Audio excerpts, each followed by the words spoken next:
Hello friends. नमस्ते। चलो जी, आज टाटा एलेक्सी को समझने की कोशिश करते हैं। सबसे पहले डिस्क्लेमर, ये कोई बाई एंड सेल की रिकमेंडेशन नहीं है, तो अपनी स्टडी खुद करें। ये बस जस्ट एंटरटेनमेंट पर्पज के लिए कुछ डेटा पॉइंट हम रख रहे हैं और ट्राई करते हैं टाटा एलेक्सी को समझने के लिए। So the Tata Elxsi is incorporated in the 1989। ये इनका जो बिजनेस, ये जो टाटा एलेक्सी काम करती है वो इंजीनियरिंग रिसर्च एंड डेवलपमेंट में काम करती है from the I think 3 decade हो गए ऑलमोस्ट। और ये इनका जो प्रीमियर लोकेशन की बात करते हैं तो offshore R and D services है। एंड जो कंट्री है वो स्पेसिफिक स्ट्रेटेजिक रोल निभा रही है in the globalization of the E R and D value chain. यदि हम इनके with its large resource pool, जो कि इंडिया का एडवांटेज है, इंडिया में बहुत सारे रिसोर्सेज हैं जो कि हर किसी अपॉर्चुनिटी या डिमांड को फुलफिल करने के लिए तैयार है।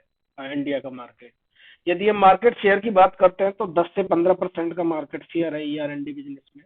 जो कि यदि हम कंट्री जो gradually establish itself in engineering and design center for automobile, aerospace, consumer electronics, machinery and semiconductor. यह टाटा एलेक्सी की यदि बात करें तो ये तो था एक कंट्री का ओवरव्यू, किस तरीके से कंट्री हमारी परफॉर्म कर रही है in terms of the value chain of the E R and D.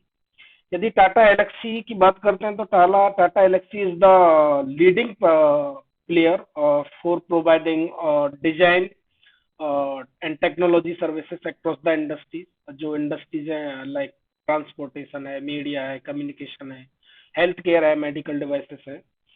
यदि हम टाटा एलेक्सी के हेडक्वार्टर की बात करें तो बेंगलोर में इसका हेडक्वार्टर है।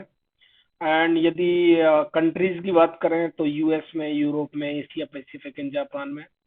और यदि इंडिया में इनके डेवलपमेंट सेंटर की बात करते हैं तो बेंगलोर, त्रिवेंद्रम, मुंबई एंड पुणे में इनका डेवलपमेंट सेंटर्स हैं। अच्छा, टाटा एलेक्सी ने अभी मल्टी ईयर डील विन की है in the field of the electrical vehicle and autonomous driving system में। यदि हम नेक्स्ट जेन सॉफ्टवेयर की कनेक्टिविटी की बात करते हैं तो वहां भी ये लीडिंग प्लेयर है।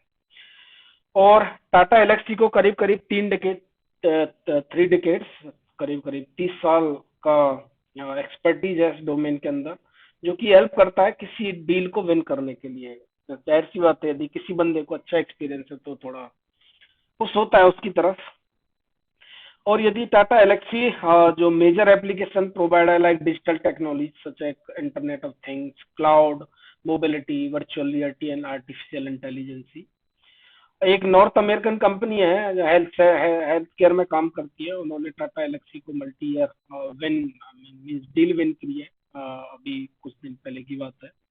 तो लाइक डिजिटल ट्रांस उनको वो चाहते हैं, जो हमारा उनका जो बिजनेस है वो ट्रेडिशनल से डिजिटल ट्रांसफॉर्मेशन के लिए उन्होंने दिया है। यदि इनका थोड़ा मार्जिन इम्प्रूव हुआ है, वो क्या है कि ऑपरेशनल एफिशिएंसी की वजह से इनका थोड़ा मार्जिन इम्प्रूव हुआ है। अब यदि हम इंडस्ट्री का ओवरव्यू समझते हैं कि ये जो टाटा एलेक्सिस है वो किस किस इंडस्ट्री से या अपना प्रोजेक्ट लेके आती है या प्रोडक्ट सेल करती है। तो अगर इंडस्ट्री यदि मान लो 10-15% से ग्रो करती है तो कुछ कंपनीज होती है उनमें 15-16% से ग्रो करेंगी, और कुछ कंपनीज होंगी 8-9% से ग्रो करेंगी, और कुछ कंपनीज होगी जो इंडस्ट्री रेट होगा उसी हिसाब से ग्रो करेंगी। तो इसलिए इंडस्ट्री को समझना बहुत ज्यादा जरूरी हो जाता है। यदि कोई इंडस्ट्री 20% से ग्रो कर रही है तो पॉसिबली ये कुछ कंपनी होंगी जो 25% से ग्रो करेंगी, और कुछ कंपनी होंगी जो 17-18% से ग्रो करेंगी। अब टाटा एलेक्सी जिस फील्ड में काम करती है तो पहले जिस इंडस्ट्री को सर्व करती है तो इन उन इंडस्ट्री की ग्रोथ समझने की कोशिश करते हैं। अच्छा, ये नेस्कॉम की रिपोर्ट है। नेस्कॉम को अकॉर्डिंग जो global E R and D market share है वो प्रेडिक्ट किया जा रहा है कि भाई $31 बिलियन से, फ्रॉम 2019 से भाई 2025 तक 63 बिलियन हो जाएगा। करीब करीब जो global E R and D का मार्केट है वो 12-13% से ग्रो करेगा, क्योंकि Tata Elxsi E R and D business में काम करती है। अच्छा, जो Indian E R and D service providers हैं, जो global E R and D 12-13% से ग्रो कर रहा है, जो Indian E R and D service provider है वो ऑलमोस्ट 17% के सीएजीआर से ग्रो करने का एक्सपेक्ट किया जा रहा है। अब जैसे कि इंडियन ER&D 17% से, अब 17% में से कुछ कंपनी होंगी जो 25% ग्रो करेंगी, कुछ होंगी 15% ग्रो करेगी, कुछ 17% ही ग्रो करेगी। और एक रिपोर्ट है जेपी मॉर्गन एंड जिनोव की, उन्होंने ER&D जो ऑफशोरिंग मार्केट है is expected to increase from 36 billion to 117 billion by 2030 means 2030-31 तक। तो इन्होंने 10 साल का थोड़ा मार्केट प्रेडिक्ट किया है।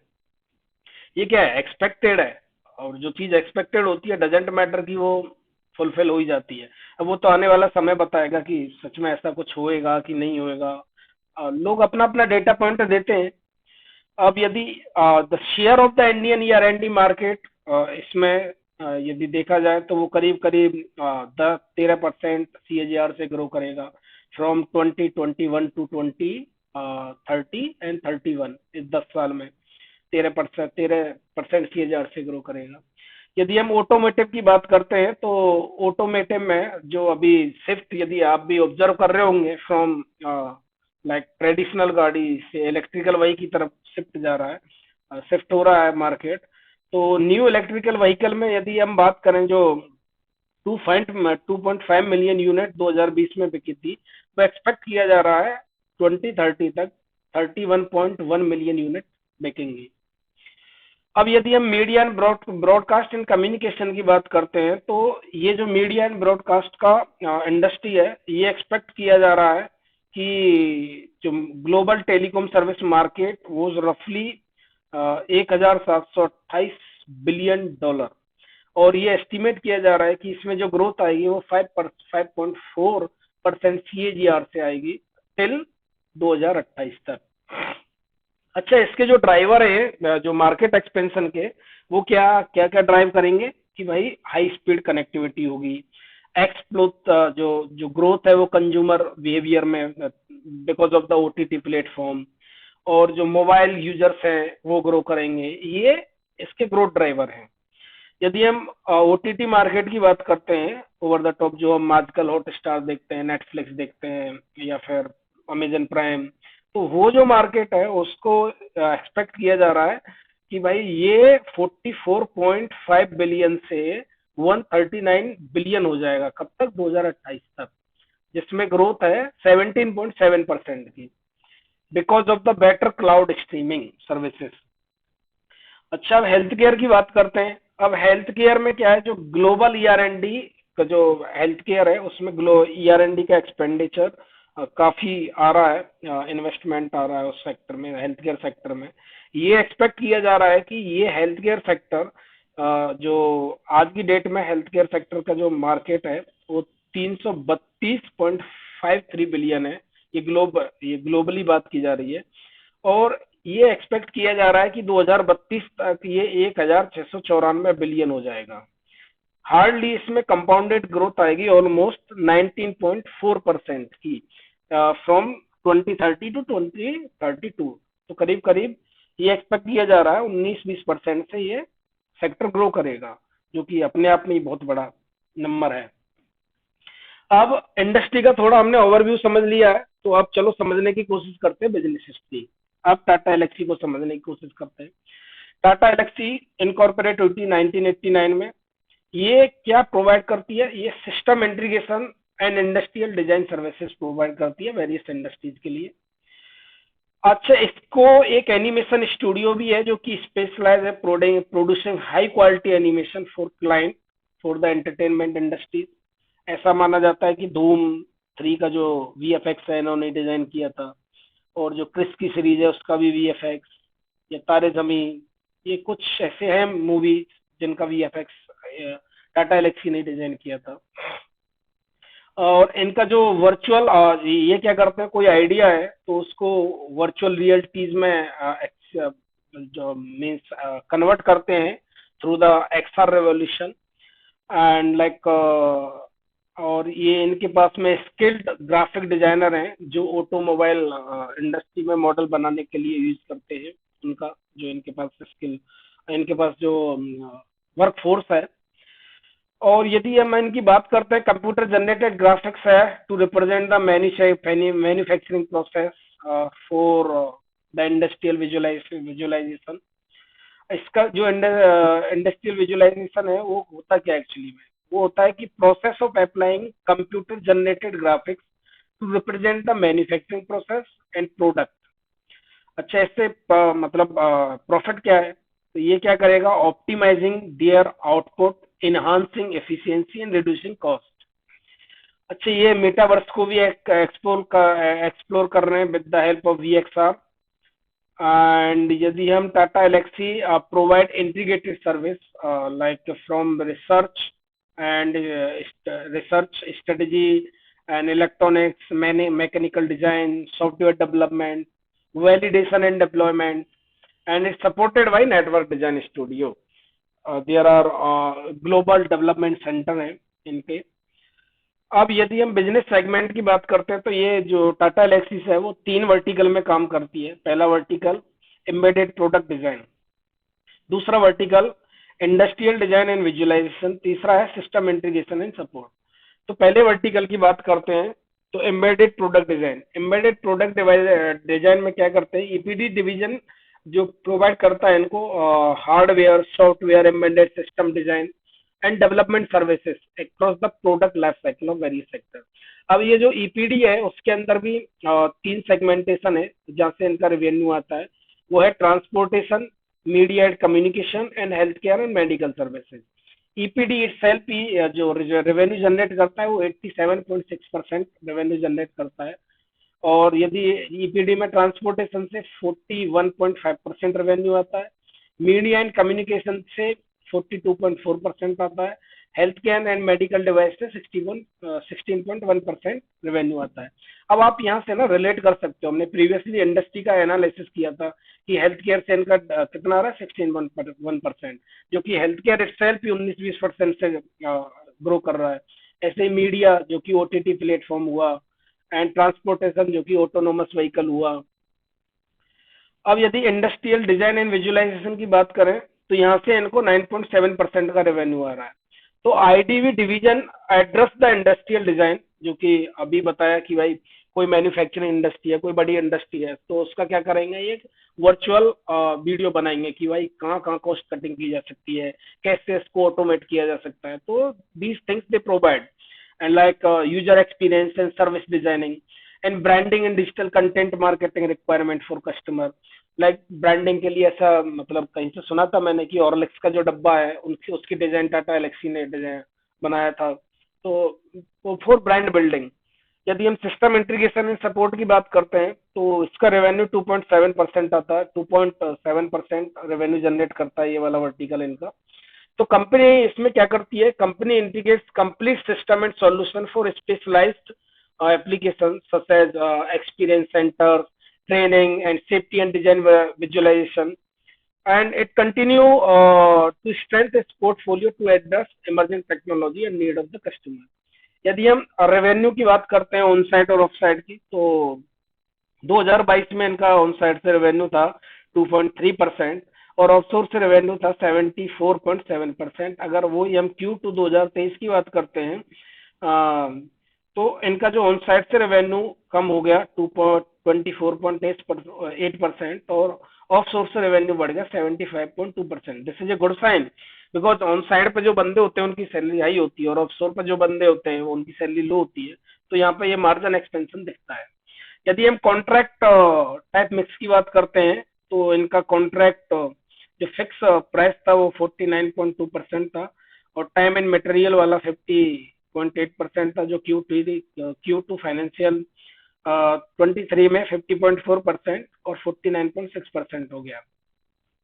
अब इनके रेवेन्यू जो इंडस्ट्रीज वाइज की बात करें, जैसा कि जस्ट अभी हमने देखा था, तो इंडस्ट्री में presently broadcast and communication industry account majority of the revenue.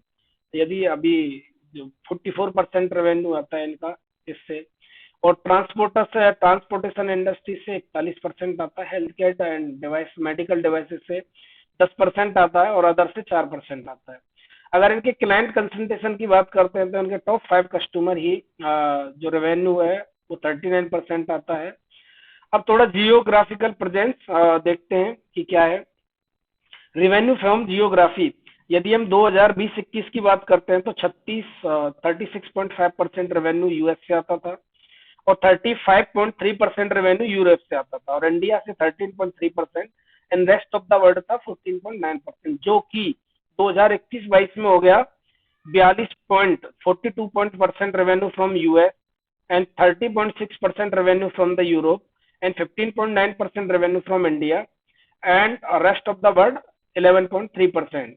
यदि हम क्वार्टर ऑन क्वार्टर देखते हैं तो Q2 फाइनेंशियल 22 में इंडिया मींस यूरोप से 33.4% था और अमेरिका से 41.6% था, इंडिया से 16.4% था, रेस्ट ऑफ द वर्ल्ड 8.7% था, जो कि Q2 फाइनेंशियल ईयर 23 में हो गया rest of the world 6.1%, India 16.6% and America 43.2%, Europe 34.1%।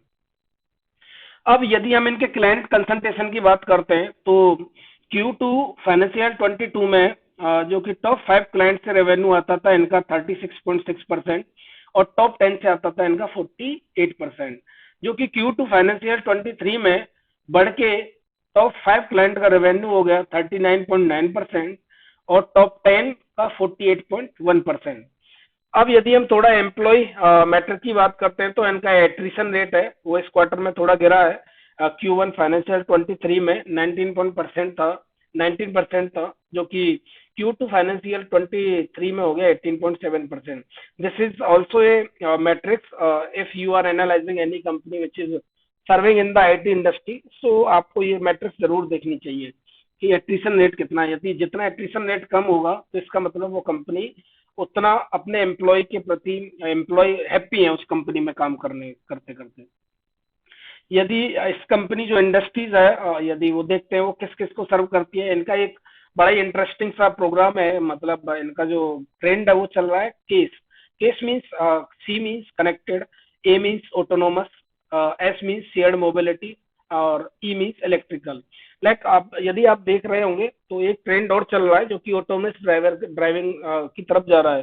तो उस केस में क्या करेगा, जो भी व्हीकल है वो कनेक्टेड होंगे सेंट्रलाइज सिस्टम से एंड देन कैमरे होंगे ऑटोनोमस के लिए, भाई किसी ऑब्जेक्ट को आइडेंटिफाई करने के लिए जब भी आप ऑटोनोमस कार ड्राइवर कर रहे हैं। एंड जो डेटा है वो शेयर किया जाएगा with various means various object. और उसके बाद जो इलेक्ट्रिकल व्हीकल है वो भी एक ट्रेंड चल रहा है, जैसा कि मूव हो रहा है ट्रेडिशनल से इलेक्ट्रिकल व्हीकल की तरफ। अब इनका जो वर्टिकल देखते हैं सर्विस कैपिटल, जहाँ से वो क्या ये क्या करते हैं, रिसर्च एंड स्ट्रेटजी। फर्स्ट ये क्या करते हैं, पेन पॉइंट ढूंढते हैं, इन्वेस्टिगेट करते हैं, देन स्ट्रेटजी बनाते हैं और फिर उसकी डिजाइन करते हैं, like service design, UX design, product design, experiencing design, then engineering like software, hardware and mechanical system engineering, then testing and validation और फाइनली ये डिप्लॉय कर देते हैं। यदि हम इनकी बात करते हैं किस किस इंडस्ट्रीज में ये सर्व करते हैं, ऑटोमेटिव इंडस्ट्रीज है जिसमें कि पैसेंजर एक्सपीरियंस है। ऑटोमेटिव इंडस्ट्री में यदि आपने एक चीज और देखी होगी तो कि एक मोबाइल ऐप होता है, मोबाइल ऐप से आपकी गाड़ी कनेक्टेड होती है। यदि कुछ डिस्टेंस मान लो 1-2 किलोमीटर के बाद मान लो आपकी गाड़ी को कोई मतलब चोरी कर ले जाता है, तो 1 किलोमीटर या कुछ जो भी उस ऐप में हम लोग डिस्टेंस सेट करते हैं उसके बाद उस रेंज मोबाइल आपके पास है, गाड़ी आपकी पार्किंग में से किसी ने गाड़ी को उठा लिया और वो यदि 1 किलोमीटर आगे डिस्टेंस जाके चला गया, चोरी करके ले गया, तो वो गाड़ी अपने आप ऑटोमेटिकली बंद हो जाएगी क्योंकि आपकी गाड़ी और आपका मोबाइल कनेक्टेड है। So this is like that means इस टाइप के बिजनेस में ये सर्व कर रही है। और ब्रॉडकास्ट एंड मीडिया, यदि ब्रॉडकास्ट एंड मीडिया की बात करते हैं तो इन्होंने अभी अभी एयरटेल एक्सिस स्ट्रीम को डिजिटिफाई डिजिटल किया है और इनका communications 5G and medical devices like health care sector, pharmaceuticals and rail को भी ये मॉडर्नाइजेशन कर रहे हैं with the help of connectivity. यदि आप देखोगे तो कि आप मान लो कोई टॉयलेट में जाते हो तो जैसे ही गेट बंद कर दो तो आपने ये ऑब्जर्व किया कि नहीं किया, बट वहां पर जो डब्बा होता है डब्बे पे अपने आप आ जाता है कि सीट इज ऑक्यूपाइड। सो आप बैठे बैठे ही पता कर सकते हो कि अभी जो टॉयलेट वो है खाली है कि नहीं है। तो ऐसे ही कुछ कुछ यूज केसेस हैं जो ये इलेक्ट्रीफाई कर रहे हैं। यदि हम इनके एम्प्लॉय की बात करते हैं तो वो 10,000 प्लस एम्प्लॉय हैं और लोकेशन 36 प्लस लोकेशंस पे ये कंपनी ऑपरेट करती है। इनको 27 पेटेंट ग्रांटेड हैं और इन्होंने फाइल कितने किए थे? 104। अच्छा, अभी ये यदि किसी इंडस्ट्री को, आईटी इंडस्ट्री को विशेषकर आप एनालाइज कर रहे हो तो पेटेंट देखना बहुत जरूरी हो जाता है कि मतलब how efficiently they are working.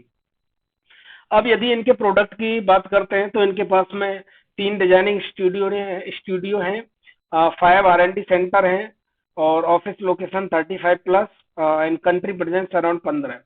और इनका जो प्रोडक्ट है ये टेथर, जो कि an IoT based connected vehicle platform है जो कि इंस्टॉल है मोर देन 5 लाख कार में। जैसा कि इसका एक मैंने अभी बताया था कि गाड़ी थेफ्ट वाला केस है। ऐसे बहुत सारे हैं यूज केसेस, आप यदि देखोगे तो बड़ा ही इंटरेस्टिंग सा है। एंड टेडरैग जो इनका प्रोडक्ट है वो global regulatory and intelligence platform है। जैसे कि कोई कंपनी है, इनके किसी को कोई प्रोडक्ट लॉन्च करना है मान लो अमेरिका में जाके, तो अमेरिका में क्या क्या रेगुलेशन है वो फॉलो कराती है, वो इनको पास करवाती है कि भाई ये रेगुलेशन आपके प्रोडक्ट को फॉलो करना चाहिए। एंड टी प्ले, ये end to end OTT video delivery platform है ये। And TEngage, a digital health platform designing for omni channel and autonomous AI driverless car platform है ये। लाइक जैसा कि ये भी बड़ा इंटरेस्टिंग सा ट्रेंड आने वाला है फ्यूचर में कि विदाउट ड्राइवर के कार गाड़ी ड्राइव होंगी।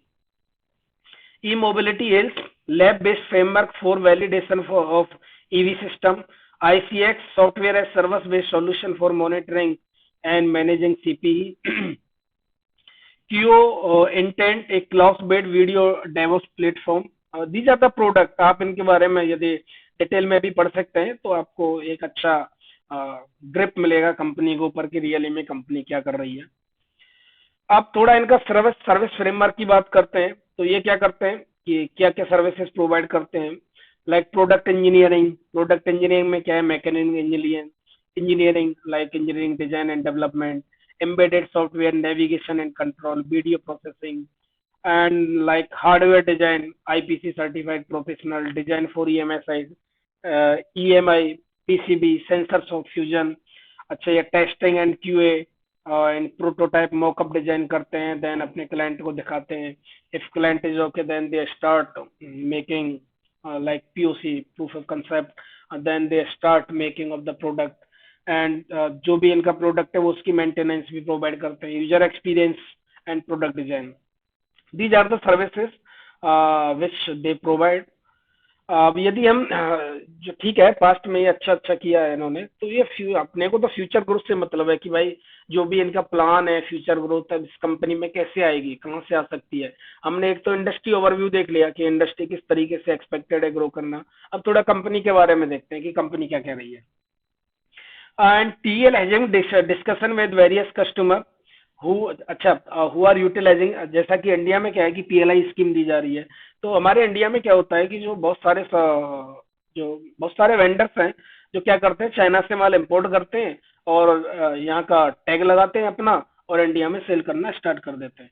तो टाटा एलेक्सी बोल रही है कि हम ऐसे कस्टमर जो PLI से बेनिफिटेड हैं, हम ऐसे कस्टमर से बात कर रहे हैं और वो इंटरेस्ट है जो प्रोडक्ट है वो इंडिया में ही बनाने के लिए, और उनके लिए लाइक कोई डिजाइन प्रोवाइड करे कि भाई कैसे इस प्रोडक्ट को हम बना सकते हैं।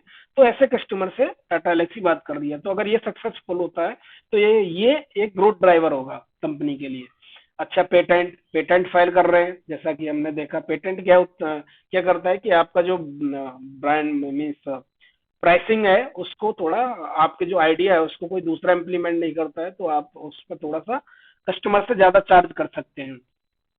थिएटर, जैसे कि ये प्लेटफॉर्म है इनका थिएटर, जो कि मोर देन 5 लाख गाड़ी में रजिस्टर किया जा चुका है। अच्छा, ये क्या है कि एक बार कॉस्ट थी इनका बन गया, अभी जितनी भी गाड़ी में ये जाएगा तो वो एक वैल्यू ऐड करेगा। अभी मोर देन 5 लाख में जितनी गाड़ी में इंस्टॉल होगा तो ये भी एक कनेक्टेड व्हीकल है, इंस्टॉलेशन है। एंड यदि कंपनी न्यू वर्टिकल को एक्सप्लोर कर रही है, जैसा कि कौन कॉल में इन्होंने बताया था कि हम सही समय आने पर वो भी डिस्क्लोज करेंगे। एंड जो कंपनी है वो optimistic है about the revenue growth, product led business will continue to invest in, and जो कंपनी है वो other operating levers, neutralization impact of hiring cost, जो कि operational level excellency like operation, जैसे कि कोई रिसोर्स है उनको सही तरीके से यूज करना, and options of utilizing fund in organic growth के लिए भी ये ट्राई कर रहे हैं, कहीं से कुछ यदि इनको डील मिलती है तो they will use it, and for expect operational efficiency, increase utilization and improve margin, and investment in the media and communication, automotive, healthcare IP, generating revenue and will continue to be a focus of the company. So ये हैं कुछ growth driver हैं इनके, जो कि यहाँ से इनको एक्सपेक्टेड है। अब इनके मैनेजमेंट की बात करते हैं, तो मैनेजमेंट में ये है chairman Subramaniam and the independent director. You can read more about the management because I just put the name here only. यदि हम इनके फाइनेंशियल की बात करते हैं तो इनकी कंपाउंडेड मेन मैट्रिक्स आते हैं कि भाई कैसा कंपनी ने पास्ट में परफॉर्म किया है। तो कंपनी ने पास्ट में अच्छा परफॉर्म किया हो तो पॉसिबिलिटी ये है कि उसकी कुछ ना कुछ मोट कंपनी की बनी हुई है, तभी वो परफॉर्म कर पाई है। तो हम एक्सपेक्ट कर सकते हैं कि पास्ट में कोई कंपनी मान लो 20% से ग्रो किया है, तो हम एक्सपेक्ट कर सकते हैं कि फ्यूचर में ये 15-16% या 14-15% से ग्रो कर सकती है, अगेन कर सकती है। कंपाउंडेड या सेल्स ग्रोथ की बात करते हैं तो 10 साल का CAGR इनका 17% से सेल ग्रो हुई है, 5 साल में 15 से हुई है, 3 ईयर में 16, ट्रेलिंग 12 मंथ की बात करते हैं तो 30% से हुई है। यदि प्रॉफिट ग्रोथ की बात करते हैं तो 10 साल में 32%, 5 साल में 26% CAGR, 3 साल में 24% एंड ट्रेलिंग 12 मंथ 41%। जैसा प्रॉफिट ग्रोथ हुआ उससे डबल शेयर प्राइस चला यहाँ पर। यदि स्टॉक का रिटर्न देखते हैं तो CAGR 10 साल में 51% CAGR से रिटर्न दिया है, 5 साल में 43%, 3 साल में लगभग 114% CAGR, मतलब हर साल आपका पैसा डबल किया है। और पिछले एक साल में -33%। और यदि हम इसके रिटर्न ऑन इक्विटी की बात करते हैं तो रिटर्न ऑन इक्विटी का वीडियो हमने बना दिया है, you can look in the playlist. तो 10 साल का रिटर्न ऑन इक्विटी 34% है, 5 साल का 33 है, 3 साल का 32 और लास्ट ईयर 37% है।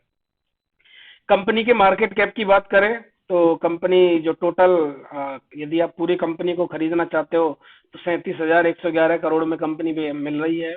करंट प्राइस 5,959 है, 52 वीक हाई 10,760, लो 5,708। अभी जो ट्रेड हो रहा है ऑलमोस्ट 52 वीक लो के नियरली ट्रेड हो रहा है। स्टॉक का पी 52 है, और यदि हम इंडस्ट्री का पी देखेंगे तो 30 है।